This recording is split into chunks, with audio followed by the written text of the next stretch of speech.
Aku tidak sendiri. Orang-orang asli Papua ikut menikmati kejernihan yang sama. Kami tidak saling mengenal nama, namun air menyatukan tanpa perlu perkenalan. Hari berikutnya datang tanpa tergesa, seolah tahu bahwa kami masih ingin berjalan pelan. Aku dan Amacan menuju Kali Biru, sebuah kali kecil yang bersembunyi di dalam goa. Tak banyak suara di sana, hanya air dan gema nafas manusia. Airnya biru, jernih, dan jujur, seperti alam yang belum lelah dipercaya.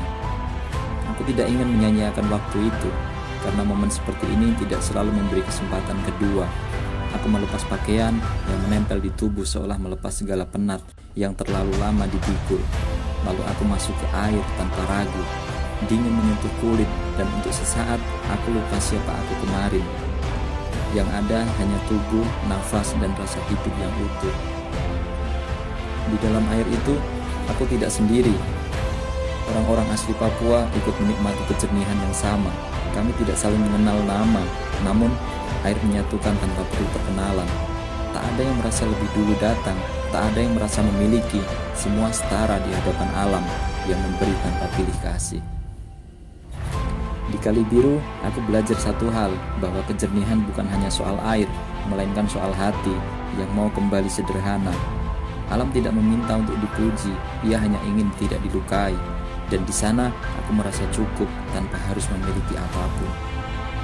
Jika suatu hari aku kembali, aku ingin Kali Biru tetap sejujur ini, dan semoga manusia yang datang setelahku belajar menikmati tanpa merusak.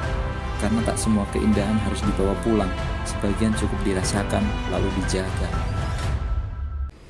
Tak jauh dari Kali Biru, Amacan mengajakku ke sebuah tempat. Ia tak banyak berbicara, hanya berkata pelan, "Kau harus lihat senja di sini, Bang."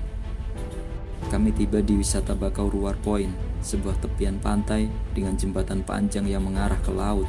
Kawunya merekam jejak langkah, anginnya membawa bau asin yang menenangkan. Di sana, orang-orang Papua menghabiskan waktu, duduk, berdiri, diam, menunggu matahari menyelesaikan harinya. Tak ada yang terburu-buru, tak ada yang merasa lebih penting dari senja itu sendiri. Semua seolah sepakat, hari ini cukup disyukuri.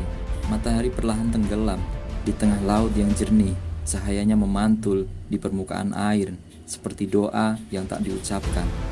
Aku berdiri di ujung jembatan, memandang ke depan, dan untuk pertama kalinya dalam perjalanan ini, aku tidak ingin kemana-mana, karena di momen itu, aku merasa lengkap.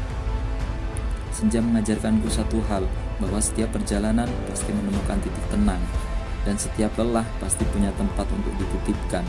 Amacan berdiri di sampingku, tanpa kata, tanpa tuntutan, persahabatan yang tidak bising, namun terasa utuh.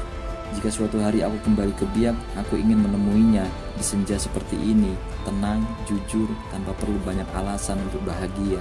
Karena pada akhirnya, hidup tidak selalu meminta kita berlari, kadang ia hanya ingin kita berhenti dan mengucap terima kasih.